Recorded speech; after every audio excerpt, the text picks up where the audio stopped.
Eliza and I recently took the ultimate Southern California food road trip, visiting restaurants, breweries, ice cream shops, and farms from San Diego to the San Gabriel Valley in Los Angeles County. You can find these very fun episodes in the This Is Taste feed.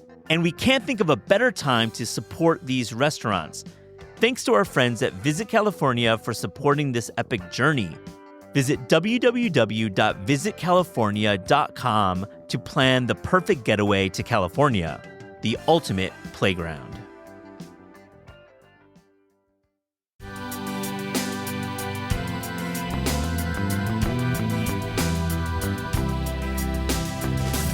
In New York, you could have a black dude from the South who moves up here, 50, 60, 70 years ago, ends up becoming just like this guy who lives in Harlem and makes some of the best arugula. And he literally is so good at it that National Arugula Day is put on his birthday. I love that. It's like, that's cross-cultural dialogue. This is Taste. I'm your host, Matt Rodbard. Today on the show, I welcome in one of my favorite writers in the game, Jason Diamond. Jason writes the wonderful newsletter The Melt and has written 2 books, Searching for John Hughes and The Sprawl, Reconsidering the Weird American Suburbs. He's also worked on the truly amazing New York Nico's Guide to New York, which we talk about in this great episode. We also get into what Jason has been eating, reading, and the Jason Diamond way of life. If you're a fan of Jason, you know what I'm talking about. Also on the show, we catch up with Vivian Song. Song wrote a terrific piece in the New York Times. It's Zinc Bar versus Barista in a Paris battle of the buzz. And we hear all about the changing coffee scene in Paris. I hope you enjoy these conversations.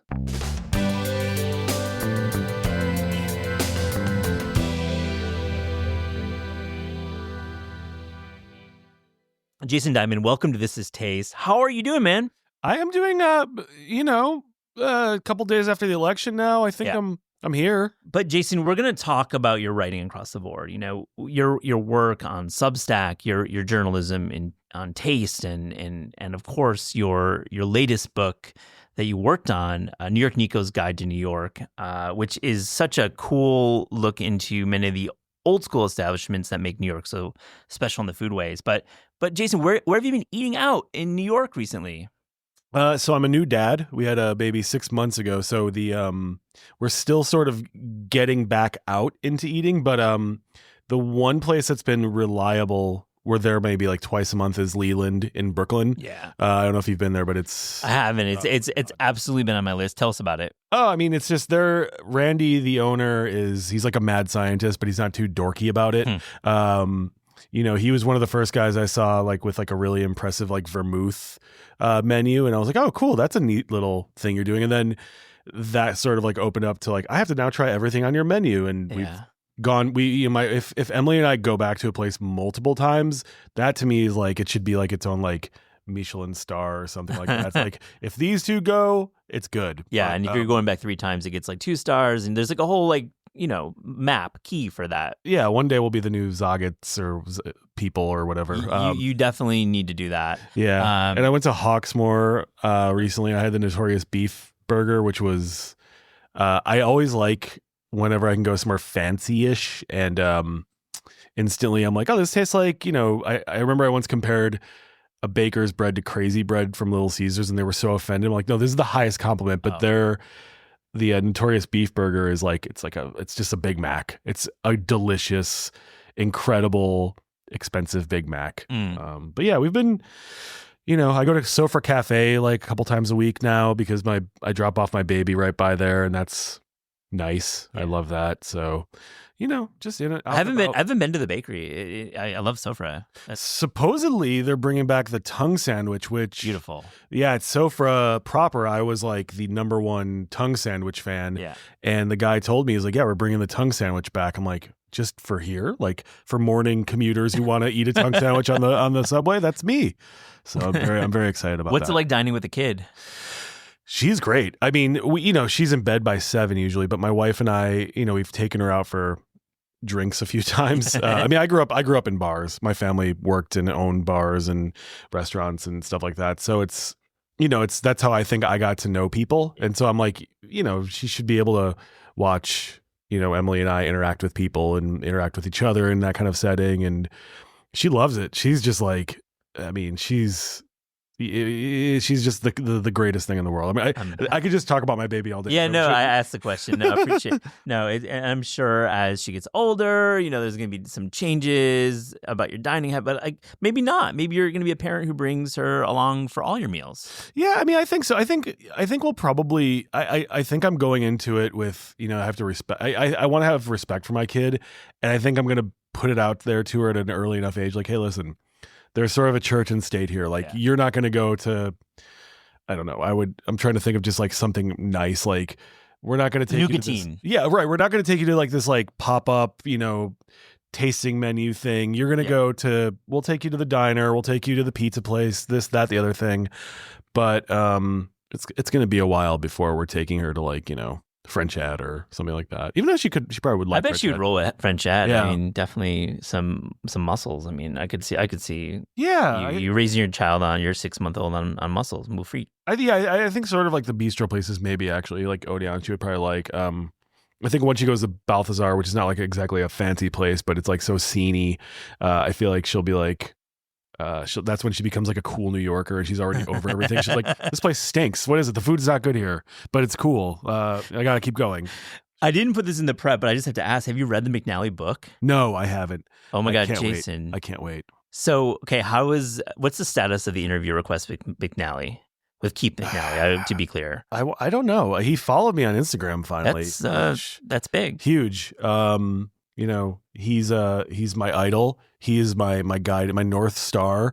He is my leader. No, he's not. You're not. None of those things. No, you're kidding. This is clearly sarcasm. I just want him to keep following me. That's all. I don't know. I haven't even tried yet. I want to get the book. I have a sick fascination with him. And obviously his Instagram is only further that. But yeah, I also still. I mean, I'm a stan for like Balthazar. I don't care. I like going there. Yeah. Over Odeon. No. Okay. See, I like to look at like Odeon is Bright Lights Big City, Balthazar is Sex and the City. And I actually like both of those sort of like in the 80s people hated that sort of thing, and in the late 90s, early 2000s people hated the Sex and the City sort of thing, but I always liked it. I always liked the kind of she, and now it definitely has like a retro feel to it that I really appreciate. Yeah, like middle new retro, and that's cool. Like New York, and we'll get into what New York stands for with food in your book. Yeah. But your Substack, The Melt, must subscribe. Are you charging? I can't remember. Yeah, I started to, and it's been really nice. I think I'm gonna keep trying to do that more. I'm gonna be starting up a book club on there pretty soon. Oh, That's wonderful. Gonna be the like one of the big incentives. But I don't want to really charge for like the stuff I write. Like, I don't know why. I probably should, but I think I give you money. I mean, I read it every time, and I subscribe to a lot of stuff. Thanks, man. Nobody. Yeah. It's a terrific read, and it's just omnivorous and very much you. And you wrote a great piece this week about New York City as a soup town. Yeah. And like, what do you mean, and where do you go? Well, I mean, the first thing I was hanging out with my friend, Tom Kretschmar by any chance? I have interacted with Tom. I'm not friendly, but I respect him. I feel like it's one of those if you know things. If I go on a food podcast, I have to shout out Tom because the people who in New York know Tom, and he's like the guy. I was hanging out with him like last year, and I remember we were standing right by Radio City Music Hall because he works at a law firm not far from there, and we got some soup, and we were standing on the corner just eating the soup. And I was like, sidewalk soup is a real thing. Like, and it's a New York thing. And I'm not, you can eat soup on the sidewalk anywhere, but we were standing there as all these people were passing us by, and I was like thinking about it. I'm like, this is like, nobody talks about how soup is like the perfect on the go food, better than like a hot dog, better than a bagel, better anything. And so that kind of got me thinking about just like the decline in good soup that you could take to go. I didn't mention this in the piece, but that's what kind of got me thinking about it. And so I just started paying attention to like where the good soup is. And I just kind of, over the last year, I just have a little mental record of the places that I'm like, oh yeah, this is good soup. And, the the soup Nazi thing from Seinfeld became such a part of like New York City lore that we don't really, I don't think we appreciate how much soup is part of the landscape, but it really is. And you think of Hale and Hardy as well, Yeah. which is coming back, which is very cool. But Yeah. I remember that was my brand for sure. I used to always go there. Yeah, I mean, I honestly shout out to Hale and Hardy because literally sustained me for like a solid 5 to 7 years when I worked in coffee shops and restaurants where like, you know, you'd get there at like 6 a.m. and the first thing you had to do was like turn on the warmers and just empty these big bags of soup when you're still like hungover. And it teaches you how to balance a lot of things. What a story. Now, you know, the original Soup Nazi location is right below our office at 55th and Broadway. Really? Just around the corner, like literally just down there. And it's changed hands a few times, but I have to say it's pretty good. I never had it. I don't know. I've never had it. I've never gone to the diner. Yeah. I can't think of anything like Seinfeld food wise. I'm like, yeah. I mean, I make big salad jokes all the time. Yeah, you have to. But not. Seinfeld has never really influenced my food decisions. I don't think. Well, you know, the Soup Nazi came from a New Yorker article, a Talk of the Town piece. Oh yeah, that is about this restaurant downstairs, and so it's not the soup guy, that like big branded one that. Right. It's like the original one, and they have the bisque there. Ooh, the bisque is there. Is the bisque good? Have you tried it? It's good. I mean, it's literally sustains us at Penguin Random House. It's like literally our closest restaurant. So. Wow. Yeah. No. I mean, I always liked. I mean, you know, that to me was like a thing that I just like appreciate. Like, oh, that guy who will kick you off of the line if you're, you know, too slow. Like, I love that. Like, completely. We kind of need more of that again. Let's bring that back. I agree. You wrote on the Melt about how we are in the era of no soul food in Brooklyn, and you were particularly critical about Finny Pizza, Finny Pizza. You know, what does Finny's biggie quotes and not good pizza tell us about Brooklyn right now? Well, first of all, I think if you go anywhere in like the Bed-Stuy, Fort Greene, Prospect Heights area of Brooklyn, and they have a biggie quote, I'm going to say, and it's not 9 times out of 10, it's not a good place. It's usually like, you know, spread love, it's the Brooklyn way yoga, like stuff like that. It's like, you know, and it's funny because you go to these places and it's just so obnoxious because one of the most famous quotes is how people were trying to call the police on him just because he was trying to make money to feed his daughter or whatever, Biggie. And it's like, all of these places are built on this foundation of like, you know, his story and like that old Brooklyn story, but like he had a hard time in that in those days, and it's kind of gross to me. But Finney, I don't know. It's weird because I have a problem with pretty much anything that's in Barclays Center because I remember that whole thing when Barclays was going up and they were like, oh, we're going to make it for the community and 10,000 local jobs and yada. It was all BS. You can buy a bunch of net shit when you're around there. That's they're sure. the worst. I hate the Nets. Oh, bro. The whole thing. This hurts. Yeah, I'm sorry. I'm a Nets fan. That's a fine. I can't. I mean, supposedly they're getting Giannis. They're trying to get Giannis, which is very interesting to me. But yeah, I don't know. I went in there because I saw all these like influencer people were like, Finny Pizza, oh my God. And I don't usually, but like people are like, oh, this is so hot in TikTok right now. And I'm like, I don't care. I don't know what's up. But the Finny thing people were talking about enough. And I'm like, okay, I'm going to go check it out. And I'm like, what is the deal with this place? It's so soulless and dead inside and clean, and like they've got a basketball hoop in there, but it says no hooping. You're not allowed to use it. I'm like, it's like an ornamental basketball hoop. Like, what is that all about? Yeah. And it just has this like really weird vibe. And I'm like, okay, I don't get this. I don't like this. The pizza was whatever. And it just kind of got me thinking, you know, it's not to get too in the weeds, but it's like everything is a bubble all the time. It feels like, and pizza is definitely a big bubble right now. And it kind of got me thinking about how February of 2020, I was at just like this, I got invited to go try out this like one of the 1,000 nameless omakase places. And, you know, back then it was like, they were a dime a dozen because rich guys wanted to try it. And I remember my friend who owned a restaurant at the time was like, I don't know what's going to happen. Remember, this is February of 2020. He goes, I don't know what's going to happen, but this whole bubble's going to burst, this whole restaurant bubble. And he was right. He was way too right about that. Yeah. And that omakase place is gone. It would have been gone one way or another, I think, because there was 1,000 places like it. But like I see that now with like this pizza thing, like everybody is trying to be the next big pizza place, and it feels like they're all trying to go national. Yeah, it's all about scalability. It's all about getting that one to go to 4 to go to 8. Yep. Yeah. That's the business model for the a lot Las of these. Vegas, Yeah, extension. Yeah, and some of them, like I think like Land Industry is great. I really like them. It's in your book? Yeah, I'm a big fan. And like, I was walking down the street and I didn't even realize how close them and the new Mama's 2 had opened in the West Village. Yeah. Like 3 doors. There was like 2 lines, one going left, one going right. And I was like, what is this? And I saw a Maybach illegally parked in front of Mama's 2, and I'm like, all right. Yeah, of course. That's the downtown Mama's 2 now.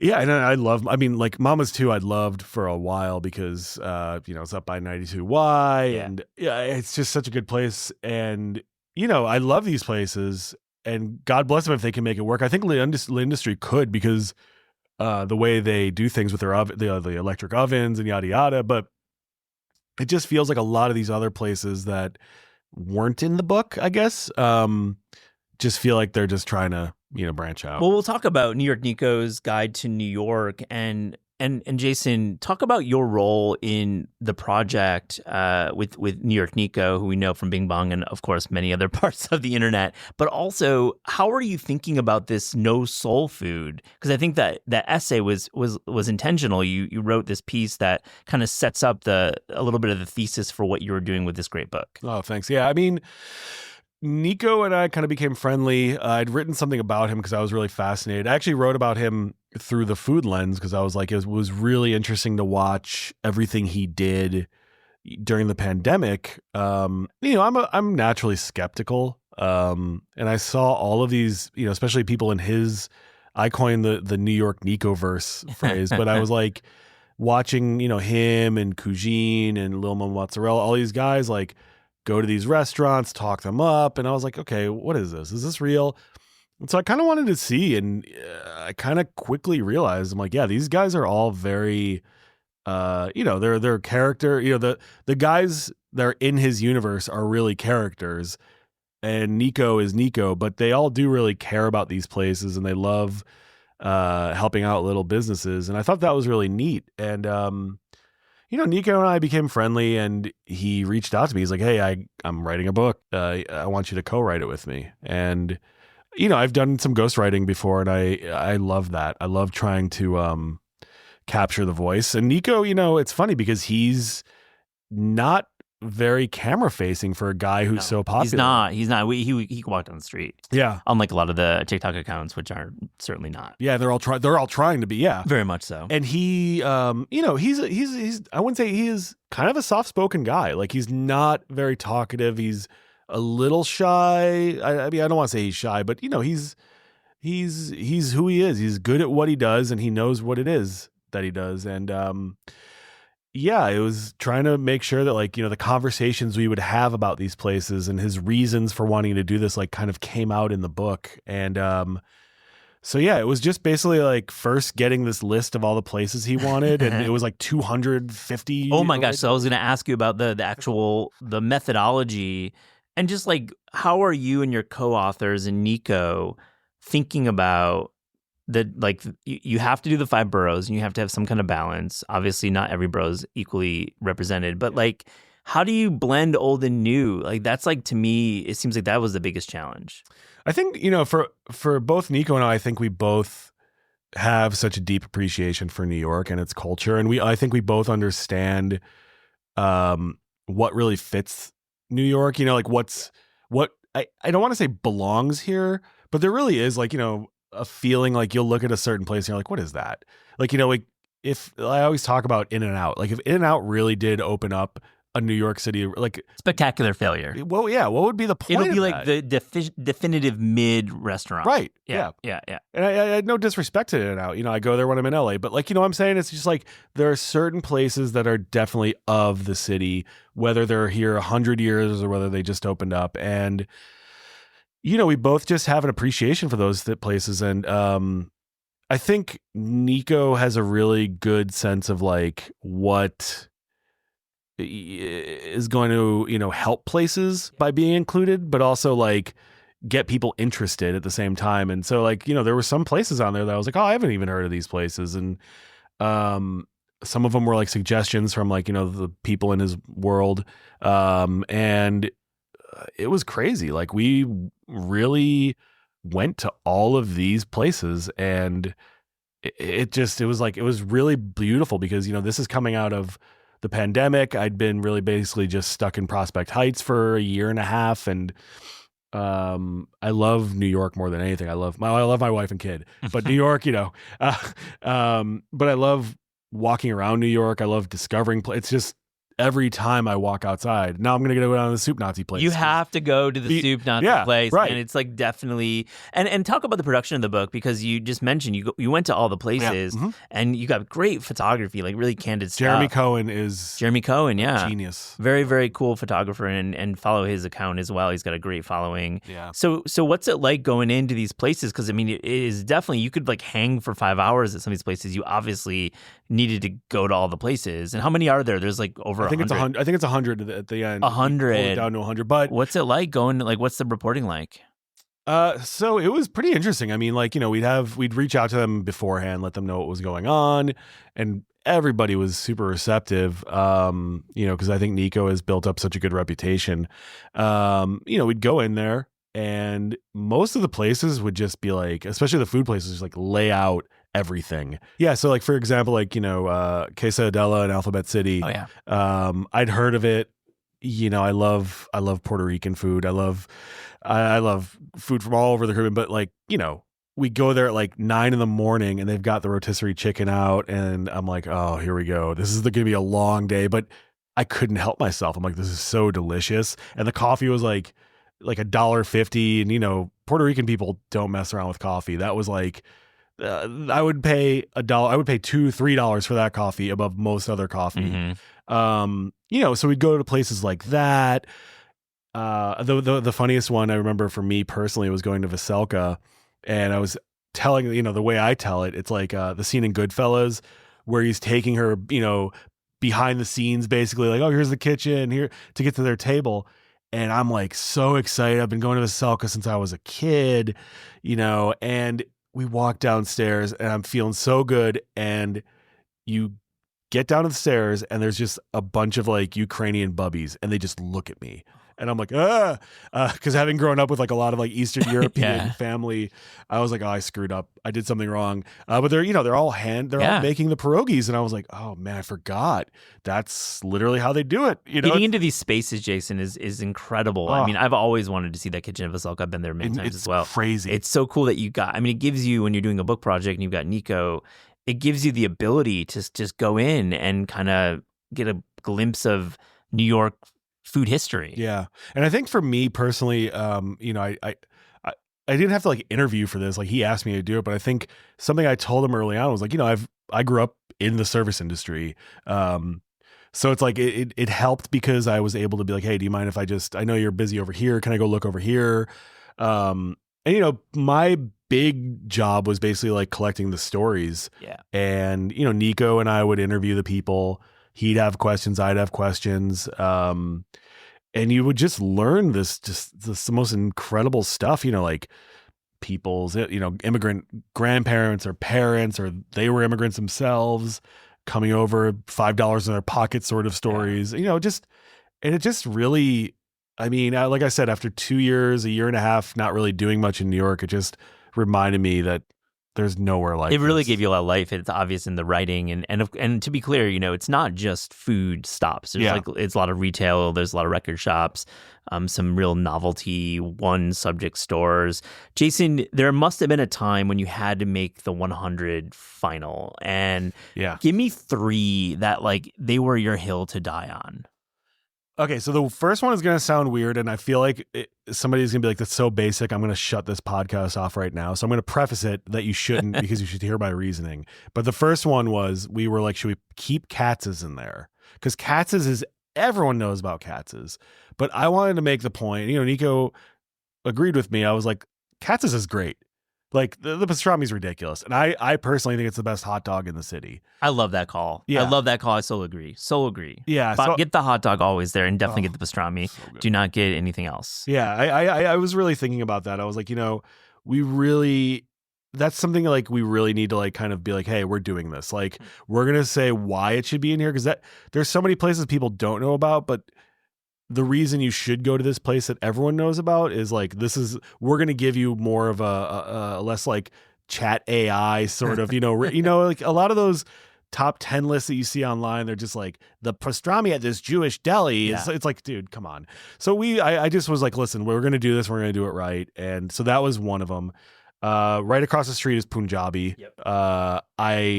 Nico is friends with them. If he would have, even if he wouldn't have been friends with them, I would have been like, we need to put Punjabi in there, because to me, that is like my New York. I've been going there. I remember I went there when I was like a teenager, because I had, come to New York to go to some like hardcore show. Like Mercury Lounge, Punjabi, and Mercury Lounge, Yep. like rinse and repeat. You that's what it was in the early 2000s. Yeah. That was it. And I remember he's just the nicest guy. Yeah. Yeah, and I don't know. I just sort of was like, I really want to make sure we put the best spotlight on as possible. And then for me personally, the other one is not too far from there, but it's B&H Dairy, because it's my absolute just favorite place to eat. Real East Village Yeah, vibe here, which is obviously so important in New York, especially looking back in the last 30 years. Yeah, for me, it's like my whole life was always concentrated around the Village or the Lower East Side in one way or another, and that's where all the punks were, and that's where all the, all the stuff I liked. So like for me, it was like those three places. I felt like, if we were going to do this, those were the ones I could speak to. I didn't need to, because Nico was right on board with it, but I love it. Yeah. Was there one that was cut that you're just like, man, that was the one that got away? No, we were pretty good. One place, I think, just because there were so many bagel places in there, and it wasn't Nico's pick, it was mine, I will say, is Edith's. Yeah. Edith's, and we mentioned it in there because he loved it, but I think he was just being democratic in his own way. I love Edith's, and I will always go to bat for Edith's. So the fact that it didn't make it in there, I think they're one of the only places that does interesting things with bagels that doesn't kind of make me feel like I'm at an Einstein. Like they do a Chicago Great style reference. bagel. Yeah. They do a Chicago style bagel that's like so ridiculous, so good. I like that place. But besides that, you're comfortable with the 100. This is like the list. yeah. It. The only thing that closed, I think the only thing that's closed, we had a couple that closed before we closed the copy.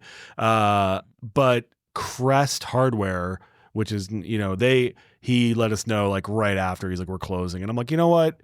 The point of this book that Nico and we both agreed on from the start was, it's not going to be like a guidebook. No. It's not going to be like Lonely Planet. This is a document. It's a guidebook. It's telling people where to go, but it's a document of a specific time in New York, and New York always needs those documents. A reminder of what, and then in 10 years, it'll be a different landscape, and it'll be great to look back at this. Yeah. I have some specific places that speak to me, and just like I think have a little bit of a story. And back to the East Village, my heart sang when I saw Ray's Candy Store on Avenue A, which I love that place so much, and to get his story, and we have a piece actually that Gabby Porter wrote back in the day about it. But tell me about Ray's. Why is that so special? Nico could speak to it on his own. For me, I've been going to Ray's since I was in my early 20s, and I used to DJ across the street at Niagara. Yep. Way back in the day. This is like 2004. I lived above Niagara at that exact time. Oh, I'm sorry.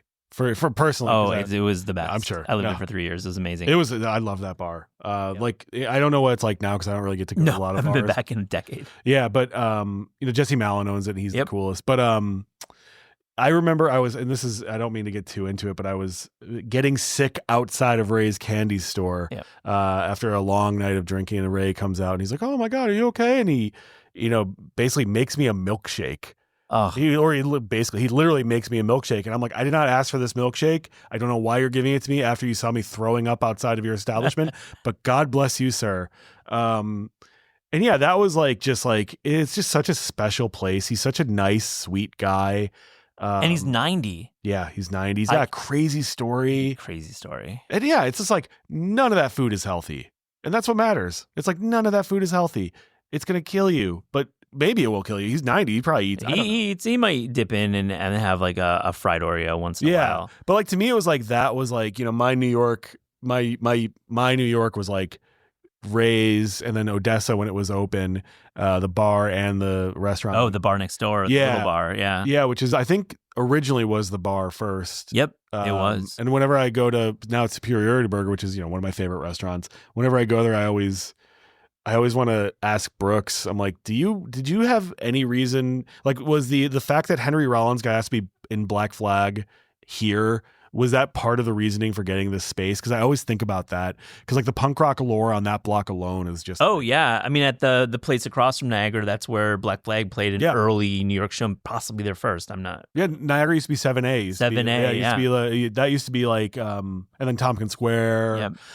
You know, it's just such a cool area, and you know, Ray's. It's crazy to think about all the people that must have gone to Ray's or passed by Ray's. You know, Nirvana played Pyramid Club right across the street. Right. You know, RuPaul used to hang out there. Yeah. It's just crazy. What a great little pocket, that Avenue A, and the fries at Ray's too. Oh my God. Let's not forget about mentioning that. Yeah. Okay, I want to narrow the conversation about pizza a little bit more, and you mentioned Mama's too and Industry are in there, but there's also some real choices. You know, Luigi's in Brooklyn. You've got Louis on Baxter Avenue in Queens. I've never heard of it. Yeah. And Louis and Arnie's as well, which, I mean, this is really interesting and cool that these are the pizza places that made it into the book. When you were thinking about these 4 or 5 pizza spots, how did you come up with that list? Interestingly enough, so the Bronx, a lot of the Bronx stuff was one of Nico's friends, Claw, the graffiti artist. Yeah. Claw has been living up in the Bronx for a while, so she brought us there. The one in Queens, that was Food Baby. Oh yeah, that was I guess he brings his kids there. So Louis, which was, it looks great. It was so good. That's a great slice. And you know, Mike knows it. Food Baby. He knows like that dude's like. He tells me something's good. I'm like, okay, I believe you. Like, I know you're really good with like making stuff look good on Instagram, but he's got some good opinions on stuff. And he brought us there, and the guy was telling us like the craziest stories. And it's interesting because that's one of those, you know, it's a little known fact, I guess, but a lot of the pizza places in New York now are owned by Albanians, and him and his dad are Albanian. So it's, you know, probably the best Albanian owned pizza place I've been to. But Luigi's, that was, I believe, Lil Mo Mozzarella's pick. And I was so happy because that's my favorite pizza place in New York. That is my hands down number one. And I've been going there for so long, had no idea just how deep this guy was. Like, he is like, you know, his name is, oh gosh, Luigi was his father. I'm blanking on his name. Gio, I think. Yeah. I mean, he lives and breathes pizza in a way that's like old, like legitimately old school. You know, it's not, you know, one of these guys who like just picked up a hobby and they got really good at it. No, he is legit. It's his life. Yeah, no, he, it's crazy. It's just like he has this whole story. Like his parents are both immigrants, I think. And he was telling us like, yeah, when I was in school at whatever Catholic school right down the street, he literally thought Brooklyn was a country. I think that's like the tagline that they're on the t-shirt. Like he didn't realize there was a whole world outside of Brooklyn. Like, it's so funny, and he's kind of a link to that. But his pizza is ridiculous. No, it's definitely for Brooklyn. It's like a slept on place, and we actually don't talk about it a lot. I'm on the L&B Spumoni Garden tip. That's always been my Brooklyn pony. Yeah, but still, I mean, I'm not making comment because I like the methodology, and it's not about. I mean, is this the best, or is it just the one that connects with Nico and you, and the one that has a great story? I don't think I'm never a fan of saying this is the best. Agree. I don't like you know the ranking stuff. That's because that's why it's like I always tell people I'm definitely not a food critic. I would never be a food critic because it's all about the experience. It's all about what you think. It's all about, you know, what you come away with as an eater. But for me, Luigi's has just always been perfect. And the Sunday sauce that he does is vegetarian on his grandma slice, which is, I did not know that because I never, but I was just like in heaven at that one. Like, it's just so good. Speaking of food critic, I'll have to remind you of your Mission Chinese piece. That was, but we'll leave that one for readers. Go back to the melt. People were coming. Literally, I had people coming because it's funny. I don't realize how many people read my newsletter. It's good. People read it. It's awesome. It's a great newsletter. I had somebody come up to me like, I read the thing about Mission Chinese. That was so mean. That's unlike you. And I'm like, I'm mean sometimes. Yeah. But I just, I have my moments where I'm just like, I've always I thought Mission Chinese was good. Like, I appreciated it and people loved it, but I just get to a point where I'm like, why, what are we doing here? Like, why are we still try something new? Don't keep, I don't want to bash anybody. You're not. And I think your piece says what it is, and I'll leave it at that. Yeah. Okay. I love Lloyd's Carrot Cake. Yes. I love that you mentioned this place. Again, single topic, doing one thing. Though that place it's a bakery. They do other things, of course, but they're known for this carrot cake. Talk about this place. Yeah, I mean, it's one of those places that it's like there are so many different parts of New York. There's like Jewish New York, there's Puerto Rican New York, there's Black New York, and I think Lloyd's is like definitely like if you're from like Harlem, if you're from the Bronx, you know it.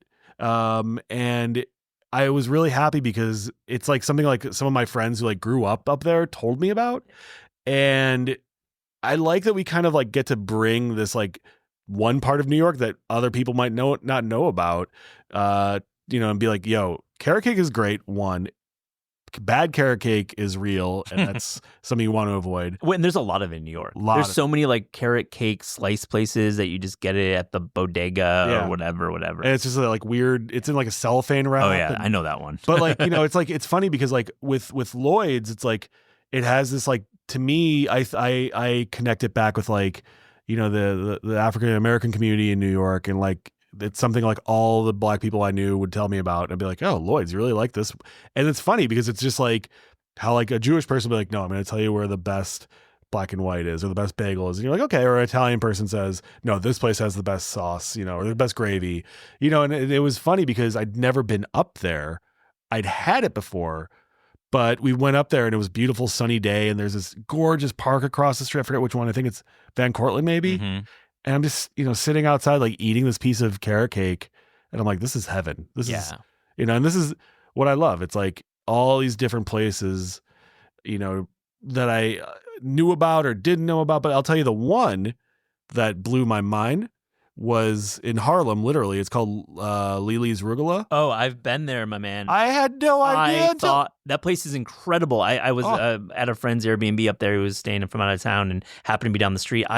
I love that place. Yeah. I was saying, and I got a little emotional. I was like, the fact that we live in a city where, it's like we live in such a weird time where it's like, this group of people made this so they can only make it, or this, No.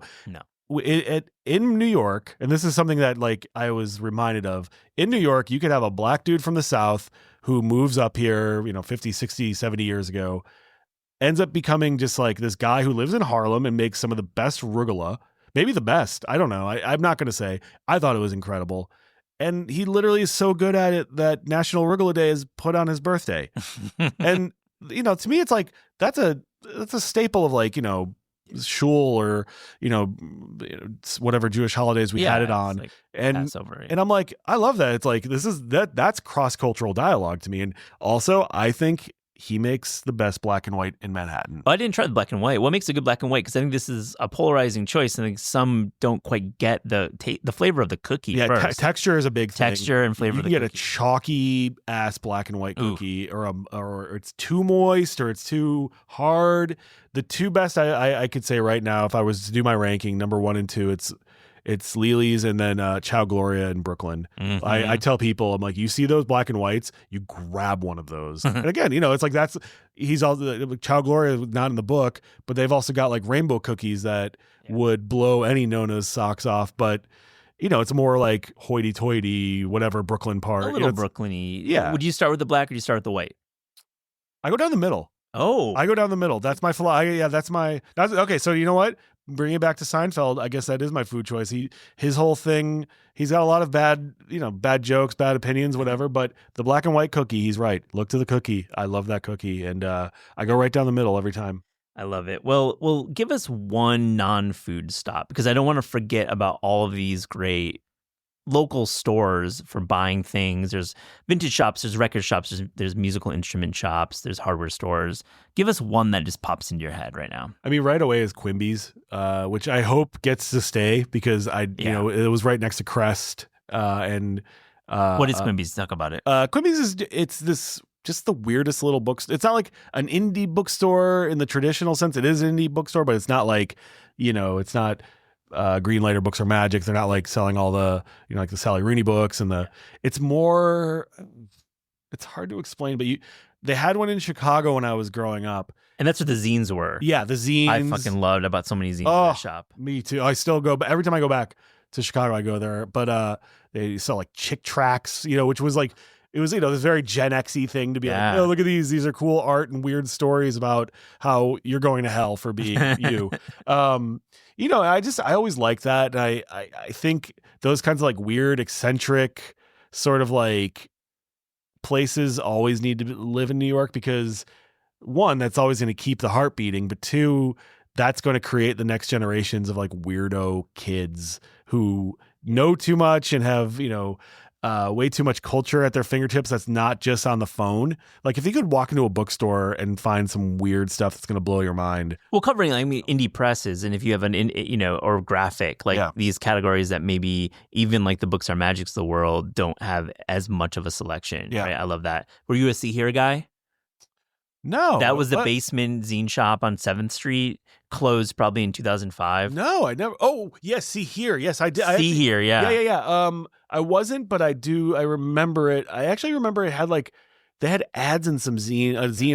They had a lot of, they did ads and it was like subterranean. It was probably like 500 square feet and it smelled like, anyways. Oh, yeah. It's like rolled cigarettes. That smell of See Here, anyways. That's my memory. But Jason, New York Nico's Guide to New York, man, what a terrific work. And please pick it up if you're going to be visiting New York soon. You got checkboxes in the back of it. That was Nico's big. It was funny. I asked him like, so how do you want to do this? How do you want to? And his only if he comes on the show, he'll tell you about it. He wanted to do some he's like, my influence is this Bart Simpson guidebook I had when I was like a kid. So I got it. I'm like, oh, I see what you want to do here. Yeah. And but besides that, the only real input he had at the start before we started really talking about it was, I want there to be a checklist in the back. Yeah. And people are doing it. There's this guy, Freaky Fridge. He's like a Lower East Side, just like lifer, great guy. Showed up. He's just like so nice.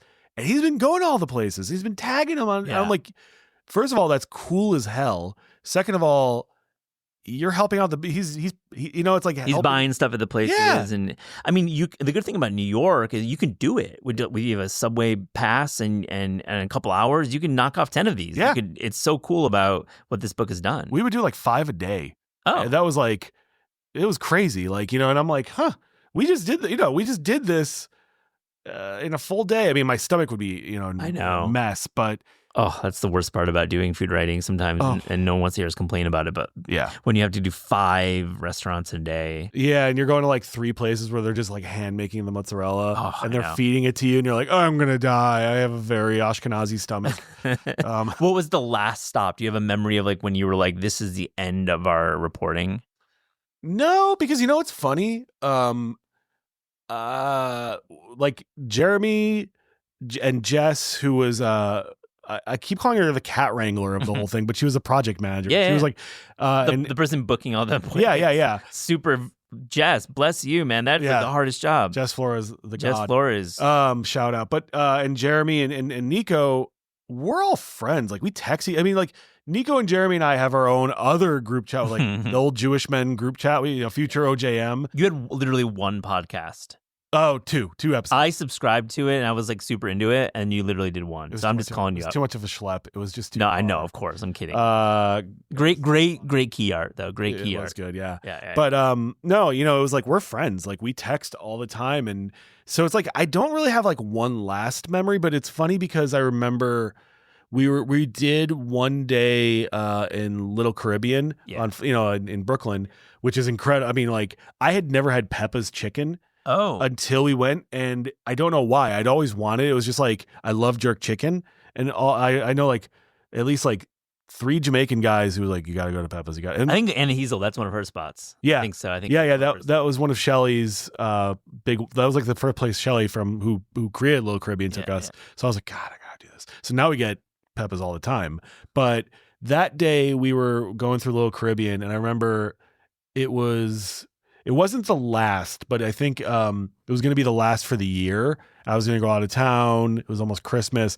And we were just standing like kind of like it was this dusting of snow, and we were all just kind of hanging out. And I'm like, this is so fun.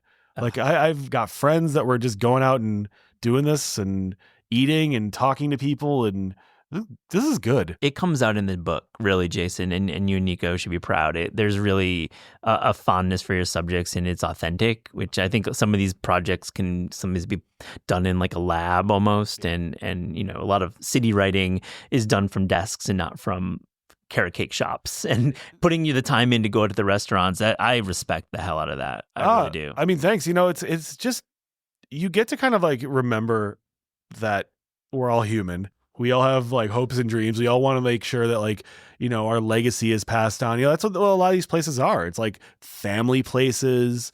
And it's like you kind of get out of like, it's just nice to get out of like the internet, the cycle. You're just like sort of like, we were sitting at a place I don't know if you say on Staten Island like you do on Long Island. I know. I always get trip up on that. Yeah. I think in Staten Island does not ring as much as on Staten Island. Yeah. I think you're onto something. We were at Lee's Tavern, which I purposely went on when Twitter was still anything that anybody cared about. I purposely went on Twitter and I said, New Haven is dead. The best clam pie is Staten Island, is Lee's Tavern on Staten Island. And I did that because I'm so sick of people being like, Pepe's is the greatest pizza in America, because like it's a salt bomb for me. Yeah, but it's like 15 years ago. It was like on the first list. Like it's like the Magna Carta of pizza lists. And I like it. I'm fine with it. I'm more of a modern guy. Yeah. I love modern pizza. But I just wanted to like mess around, and I did love that pizza. But we're sitting there, and it's like, there's a dude in a MAGA hat. There's like talking and blah, blah, blah. And I'm like, I don't care. Like, it's like, this doesn't bother me being in the same room as somebody who's got different opinions as me. I forgot about that, because when you're on Twitter or Instagram or you're on anything, everyone's just yelling at each other. And I'm like, okay, we're in a restaurant, we're in a bar, and this is civilization. We're just hanging out, middle of the day, eating pizza. Nobody cares. Listener, let's zoom out, take a pause, think about what Jason just said. Next 4 years, that's a great attitude. Thank you for saying that. It's great. We just, that's the thing. Every I think restaurants and bars are sacred spaces to me. I don't want to get into a debate with you. I don't care. I mean, I personally don't wear my politics on my sleeve or on my head, but I just like, if you're in a restaurant with me, you want to talk, you want to shoot the shit, we're going to do it. We'll talk about the Knicks. Yeah. Kind of bombing the season. I'm sorry, my guy. We'll see what happens. We'll see. It's early on. It's early. All right. We have to talk a little bit about your taste work, and you have been writing about garlic. We're getting back to that too, right? We're getting back. You don't hate me. Okay, I don't hate you. There's no hate. No, we took a little break. You were obviously had a lot going on with the book and with child rearing, but really I love this series, and we're going to continue working on it. Good Things with Garlic, a column you write here. What draws you to garlic? I think it was just initially early on, it was a combination of things. I liked the smell of it. It connected me to my family, but I also, I grew up around a lot of Italians, and I go to their houses and I was like, oh, they're doing it different in a way, but it's still similar. It still reminds me of home. Like, it just connects me to everything. Like, you could have garlic, and every culture I feel like has figured out a way to use garlic the right way. And if you haven't, then I don't want to eat your food really, but it's just, there's just everything. It's so healthy for you. It could really honestly like make or break a dish in a way that a lot of, besides salt, like you can over salt something. Right. For me personally, my wife loves this about me. I'm saying that sarcastically. I would love to over garlic everything I make. Yeah. If you roast a head of garlic and you do the, peel it out the cloves. I will eat the whole thing. I am disgusting. I just find it so And also it's funny because I always think about how I've got this like connection back to like Romania through my grandfather. And I'm like, what if there's like some like ingrained thought that I want to like make sure vampires don't bother me also? Oh my gosh. I don't know. There's a lot of subconsciously, yeah, but I mean, garlic as an ingredient is so universal, Yeah. and be it raw, on like a boson table, or like slowly roasted and melted onto garlic bread. I mean, it's such an entry point for you to write about global cuisine, so to speak, but also just like a love of it. I mean, it feels like it's something that can really make or break a dish as well. Yeah, the way it's prepared. it really can. And it's funny because you'll talk to somebody like an Italian American who knows Italian culture, and they'll be like, yeah, if you go to Italy, they're not really that into it. Like Right. They're not into it like we are. But then like, and I mean, you can obviously speak to this as some of your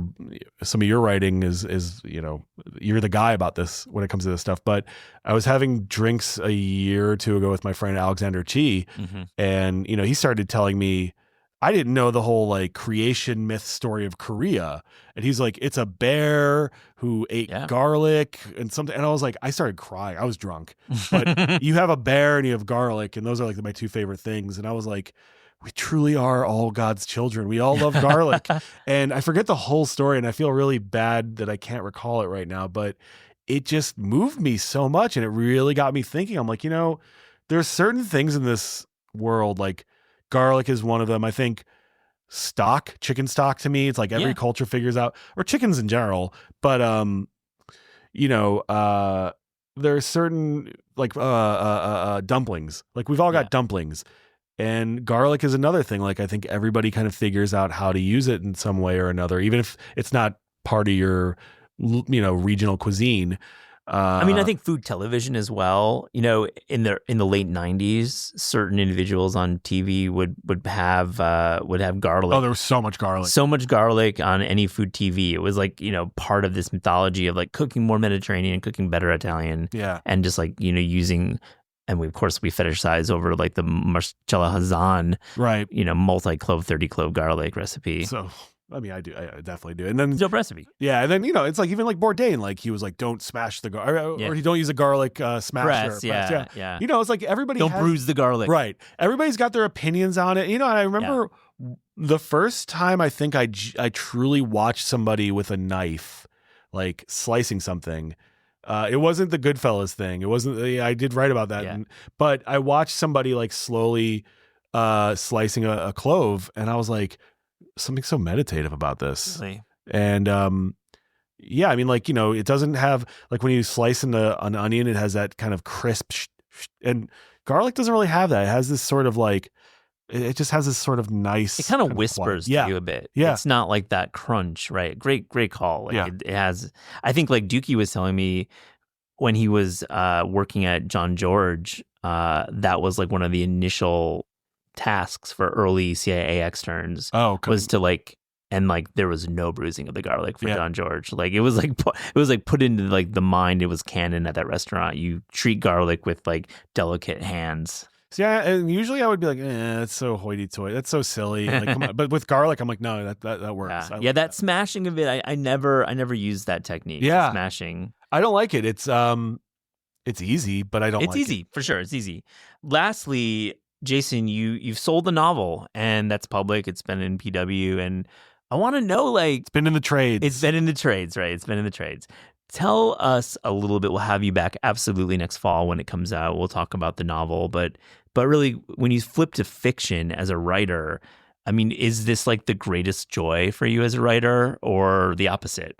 Oh, it's the greatest joy. I mean, I hear that all the time. I've always wanted. That's what I wanted. Yeah, when I I always wanted to just be a writer. That's it. I don't differentiate if you're a poet, if you're a journalist, if you're a writer. I have two sets of people in this world. There are writers and non-writers. And you don't even have to be somebody who writes to be a writer. It's just, to me, if you're curious, if you're, looking around the world and being like, why is this like this? What can how does my imagination change what I'm seeing? To me, there are literally just two kinds of people. And, I'm a writer through and through. And, it's funny. My wife, she's the most supportive person I could ask for in the world.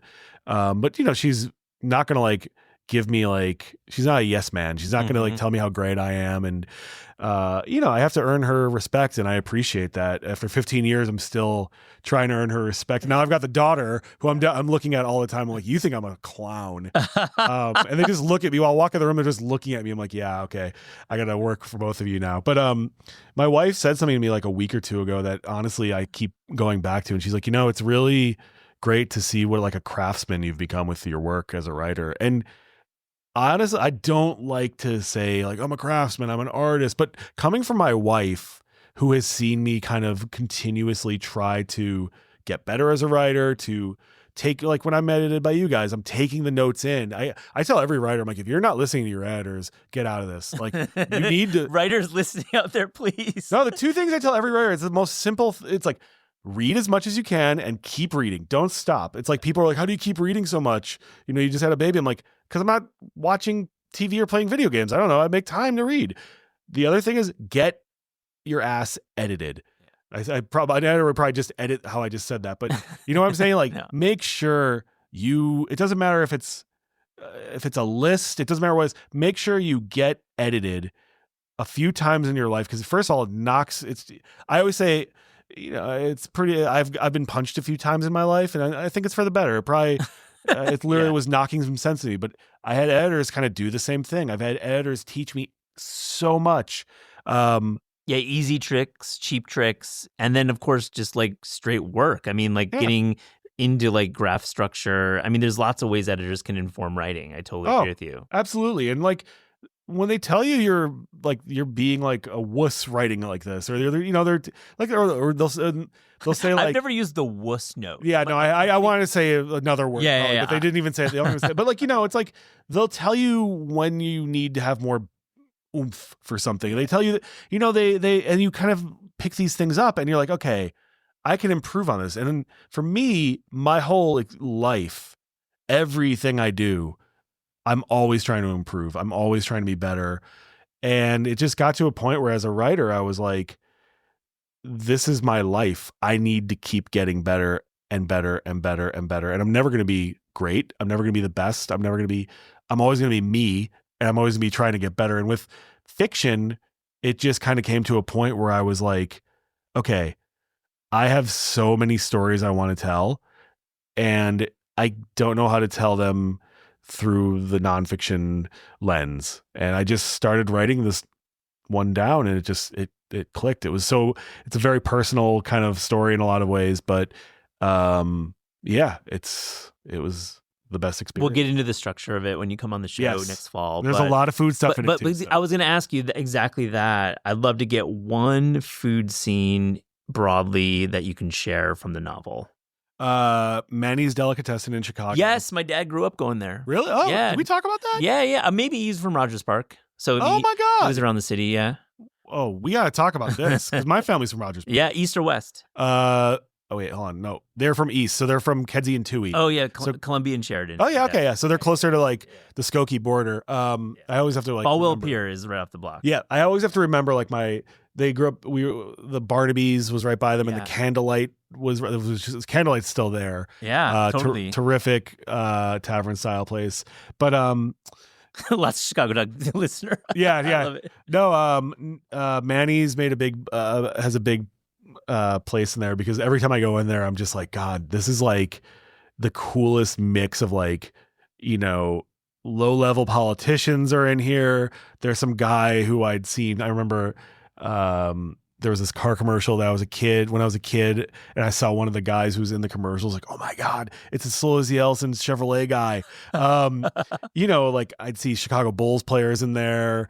It's like a real legit place. And it's like a cafeteria. Yeah. And it moves so quickly, and everyone's so friendly. And so it also kind of ties into the area, because Maxwell Street in Chicago, I always try to explain to people, like, it's basically like the Lower East Side, except it was much smaller. And in the late 19th century, early 20th century, it was, it was the Jewish ghetto. That's what they called it. It was the ghetto, but it was all Jewish. Then the Great Migration started happening, and it became more African American, eventually more Puerto Rican, and Hispanic people started moving. But it's changed, and it's like always been this place where people have gone to sort of start out in Chicago. And so the food was just always such a part of it, because I grew up going down there with my grandpa, and he used to take me to the deli. I think it was called Ben's, which in the Blues Brothers is they use the interior for the Aretha Franklin scene. Oh, no way. Yeah. That's and so cool. The owner of it was a black guy who he started out working there as a kid when it was a kosher deli, and he learned Yiddish. And he bought the place and he kept it a deli, but he brought in like, some like Southern foods. And it's just, to me, that's America. It's like you have all this blending of stuff without it becoming like fusion. Yeah. And it's a hybrid. Yeah. Yeah, It's but not fusion. but Manny's plays a part in it, because I have a special. I've been going to. So Manny's. you have some scenes in Manny's? Yes, I have a big. Wonderful. And I've been going to Manny's my whole life. I love this, Jason. Yeah. I can't wait to read it. What's the title of the book? Kaplan's Plot. Kaplan's Plot. Check it out next fall. Next fall on Flatiron. Nice. Well, we'll have you back. Thank you. This is Taste. We ask guests about their discerning taste. So to close this interview, here's a little rapid fire, fast and furious taste check. Are you ready? Yes. The best fruit. Strawberries. The worst vegetable. Stems. There's not a vegetable. I just hate stems. If I'm picking, I hate stems. Like asparagus. We're talking about the bottom. Like stalks. I like the top part of an asparagus. Yeah. I hate the bottom, but I'm talking like the stems on broccoli, or if I've got parsley, or those are herbs, but I'll pick it off. I'm a freak. You're not a fan of the stem. The best dessert. Baklava. Yes, I love. Is there a place that you go for baklava? I have been going everywhere for baklava. Recently there is a new on Vanderbilt. I can't remember the name. It's a Yemenite cafe, and they hit in-house baklava. It's insane. Sofra's got good one. There's actually a Sephardic bakery that I'm going to be checking out soon that a few friends have told me. I think on Ocean Avenue, that I've had multiple people from multiple walks of life, Jews, Muslims. They've all told me this is the best baklava. So, Greek guy also told me. Oh, Greek guy. You like the trifecta. Yeah, Greek Isle. All right, Yeah. all right. Love that choice. Your favorite city outside America to visit for food? I'm basic. It's going to be Paris or Tokyo. Not basic. I know. These are like the right answers. Well, I feel like it's so easy to be like, well, yeah. But like to me, Paris is like, I love French food. I love Moroccan food. And I haven't been to Morocco, and the couscous in Paris is good next call. level. Yeah. Your favorite cookbook of all time? This is going to be, I love the first Joe Beef cookbook. Yeah. Because again, I love the French stuff. I love bistro food. But I also love Quebecois culture. I love French Canadian stuff. And I always loved, what they were doing. I was just like, this is a restaurant for me. Oh yeah, the style of service, just like the specials, the sugar shacks. It's all, and it's just like, this is food to kill yourself on. It's so good, but it's so delicious. And I thought they did such a fun job with it. Obviously I love like Julia Child. I've cooked like 2 things, from the Mastering the French Art of Cooking or whatever. The Joe Beef one I've actually used, and that's nice. I love the vibe, and I love the story. I love that. The book is available. Check it out. Favorite recent cookbook discovery? I haven't used anything in it, but there is a cookbook that somebody got me. It's like the Cooking According to Columbo, I think. I forget what it is. I've been looking through it. I'm like, this is fascinating. I don't understand it, but I guess like all the rest. This is the character. Yes, Columbo. Yeah, yes. Columbo for our younger Columbo. listeners. Yeah, the kids like Columbo. Peter Falk is big with the kids. I've been finding out, but it's all the recipes coordinate to like people who are guest stars on it. So I remember. Off the top of my head, there's like Johnny Cash's chili recipe. Like there's like stuff like that. Like all the stars had recipes. Wow. Yeah. I love that. So that's a weird enough one that I like it. Last one, your favorite sandwich? The sandwich that is closest to you when you need a sandwich is my favorite sandwich. No, but the tuna melt. If it's done right, a bad tuna melt will ruin your. We'll give you 6 months off the tuna melt if you get a bad tuna melt. Yeah, it will give you a lot of. You will lose some weight. A good tuna melt is just heavenly. There's a lot of other sandwiches, but to me, it's like when you got a good tuna melt. That's the spot in East Village you go to, right? I go to a couple spots in East Village, but to me, it's the whitefish melt at B&H is Yeah, that's what I was thinking. that's like god level, but it's only they can do that. I've tried making whitefish melts at home, and I'm like, how do they do it? Yeah. But yeah, a good tuna melt, you can get pretty much, any city, there's a place with a good tuna melt. Hopefully, if you find that place, hold it close. Hold it close. Yeah. Jason Diamond, thank you so much for joining This Is Taste. Thanks, Matt.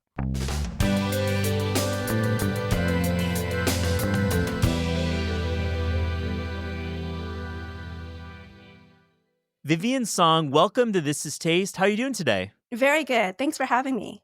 Well, I loved your piece in the New York Times. It really struck me because it really touches a topic we talk about a lot on the show. It's coffee. It's specialty coffee, third wave coffee. You can call it many things, but how the coffee industry is changing the way we drink coffee in these great cities around the world. So before we get to your great story and the coffee scene in Paris and some of these tensions there, I'd love to just get your take. What are you enjoying in Paris restaurant-wise? Well, I'll share 3 addresses. I recently had a really great dining experience at a Filipino restaurant called Reina in the 11th arrondissement. And it's helmed by a chef called Erica Paredes, who started her food career hosting pop-up dinners in her home. And the menu changes, but there are 2 standout dishes that I recommend. They're permanent fixtures. There's the Hainan burrata, which is topped with K-cut mayonnaise, ginger, and chilies. And then there's a fried chicken. And I'm going to go out on a limb here and say it's probably one of the best fried chickens that I've had in Paris. Woo! What a great statement. I love that. It's a big thing. It's a big statement that I'm making, especially, but I'm big on my fried chicken, and it's glazed in an adobo sauce, but it's still really incredibly crispy. So I really enjoyed that. A second address I enjoyed it's called Fugazi. It's also in the 11th, and it's a neighborhood restaurant that serves bistronomic fare, and it's just everything was really well executed, not pretentious. I had gougere with guanciale and aged conte, which was like bliss in a bite. And then there's another restaurant, Fellows, and it's a fresh pasta place, and it's plant-based. And this place had it kind of went viral on social media, and I'm always very wary and skeptical, but this place lived up to the hype for me. I had a pappardelle with mushroom ragu, and the fun part is everyone gets like a personal cheese grinder and a very generous hunk of cheese. So yeah, that was a fun address as well. Well, that's really interesting. So it is a hunk of plant-based cheese, I would imagine. Then, if it's plant-based, is there a bit of a movement happening in Paris with plant-based dining? Absolutely. Yeah. In the last few years, we've seen a lot of really great plant-based vegan places pop up, be it bakeries, be it restaurants, be it fast, like street food. It's really exciting to see. Yeah. Very cool. Well, let's talk about coffee. I really enjoyed your reporting. And, first off, I'd like to hear about this tension that you're reporting on and writing about, this idea of the old school cafe, the cafe we think about when we think about Paris in the 20s and this long history with the modern barista. There is a tension that you really tapped into in this article.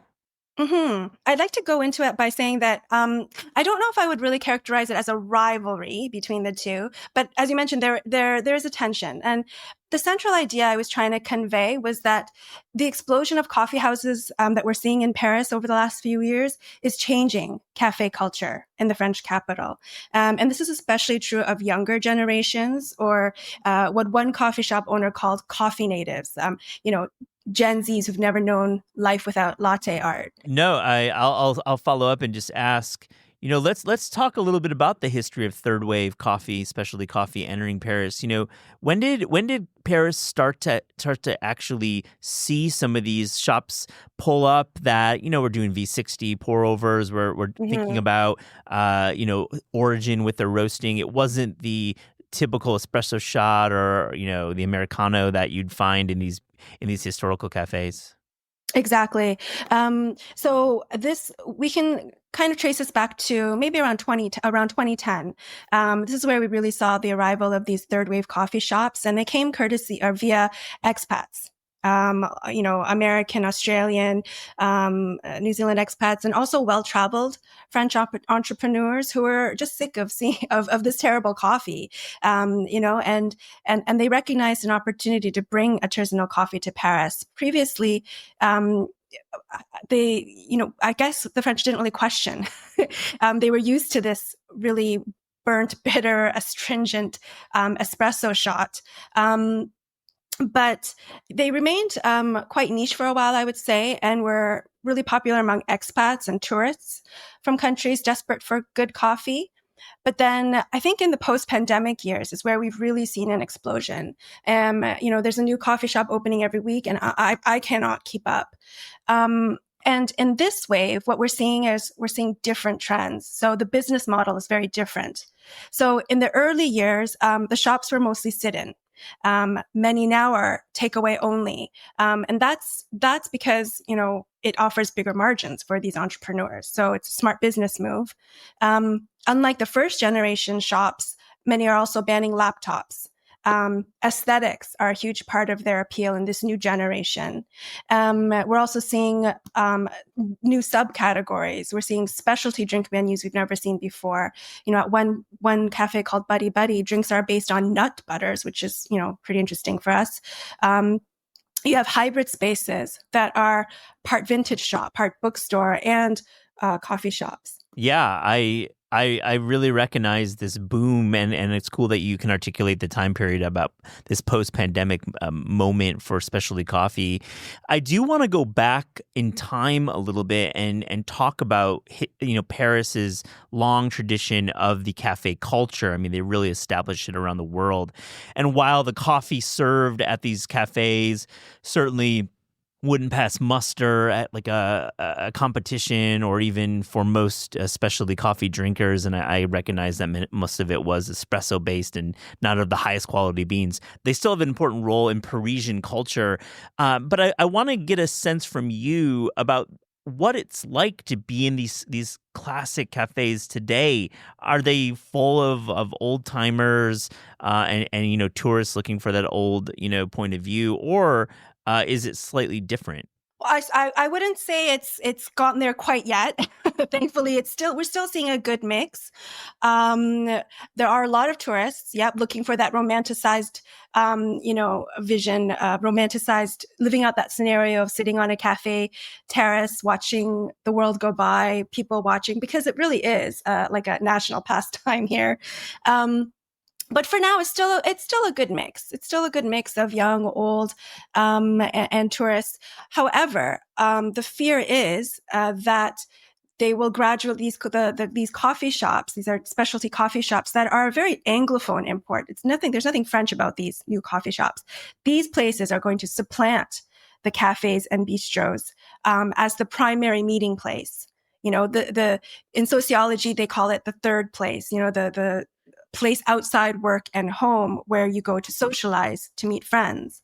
And traditionally, historically, cafes and bistros served as this default meeting place. Oh, I'm going to meet a friend for a drink. We're going to go to a cafe. Now, the fear is that, it's not an immediate threat.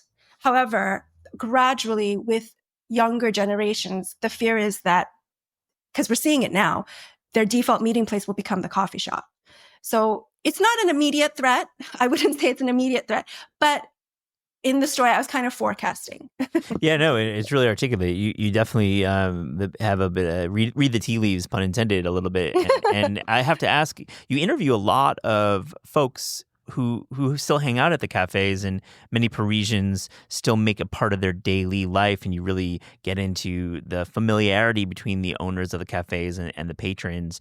What did you learn in speaking with some of these regulars at the cafes? Are they aware of this rapid change, or are they kind of living in their own worlds? I'm glad you mentioned that. Two things. One of the people I interviewed was a researcher. Her name is Eve Batman. Her morning ritual is very unusual. Before work every day, she goes to her local cafe where she meets up with like 15 of her friends. Wow. These are all people she's met as just being a regular at this cafe to go for her morning coffee, because traditionally that's before we had Nespresso at-home coffee machines, before we had Starbucks, people would go to their downstairs cafe to get their caffeine fix before work, right?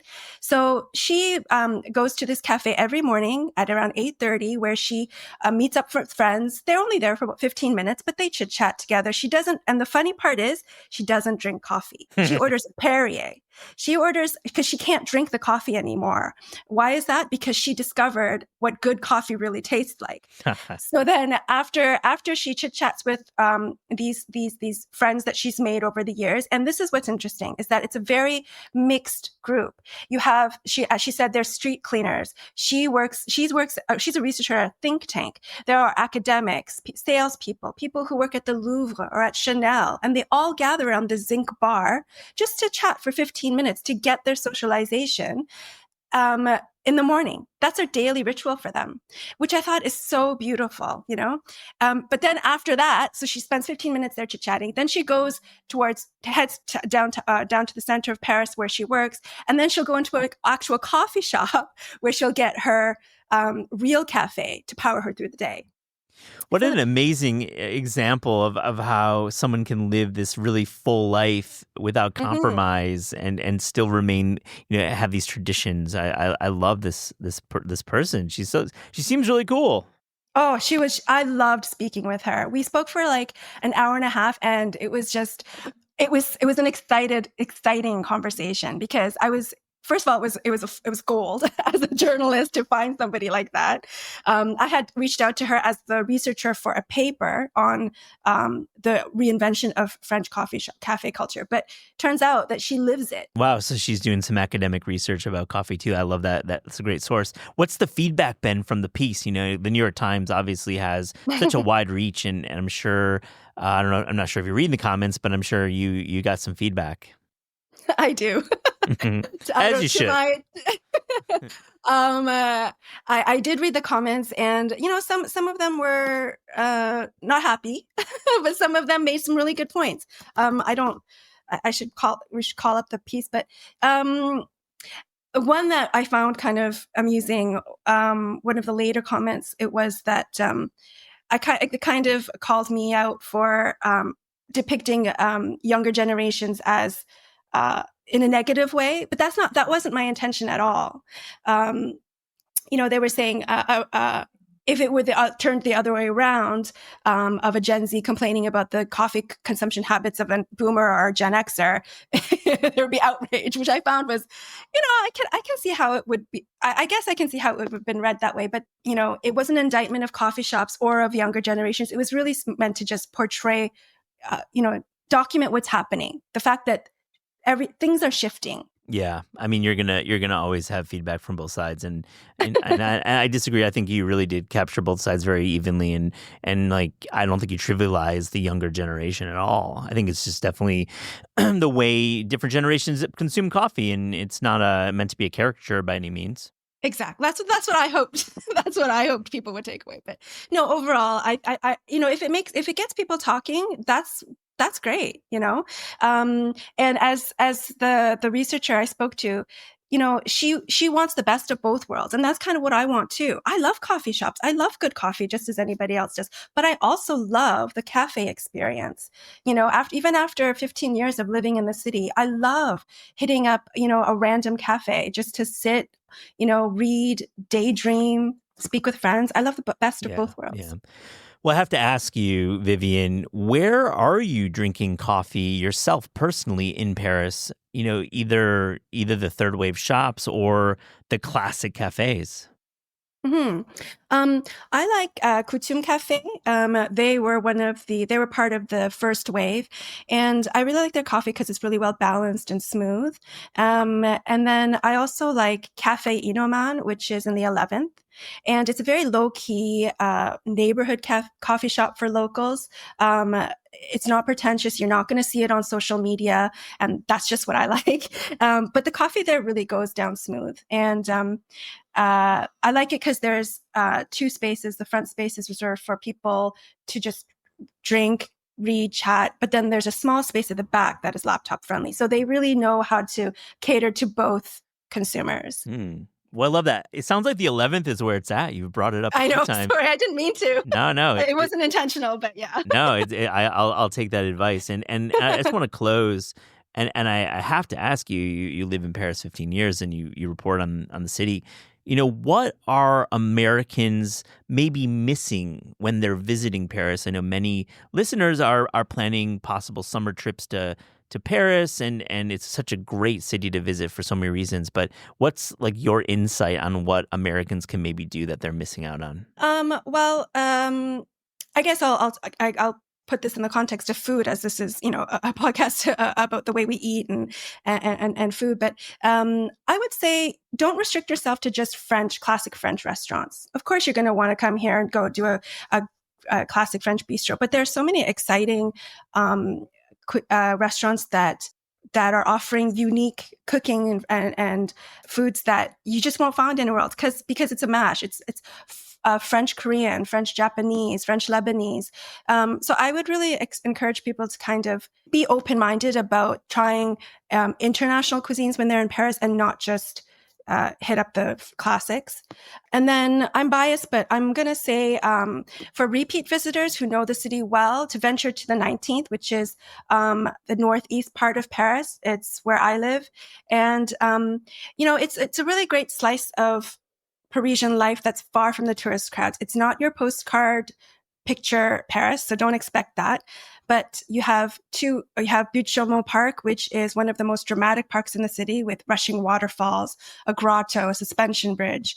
And you have Parc de la Villette, which hosts an open-air cinema in the summer, and a really nice waterway where you can hire out an electric boat. You don't need a license or anything, and just, amble up the waterway in the summer with a nice bottle of wine and baguette.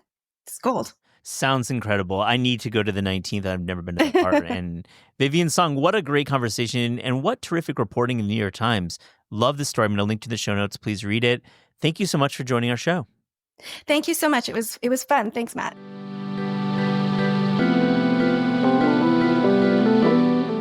This is Taste is hosted by Eliza Abarbanel and me, Matt Rodbard. The show is produced by Shalia Harris and Pat Stango and edited by Clayton Gumbert. Theme music by Steve Rydell. Visit Taste online at tastecooking.com and make sure to subscribe to our newsletter for updates on all cool things that are happening.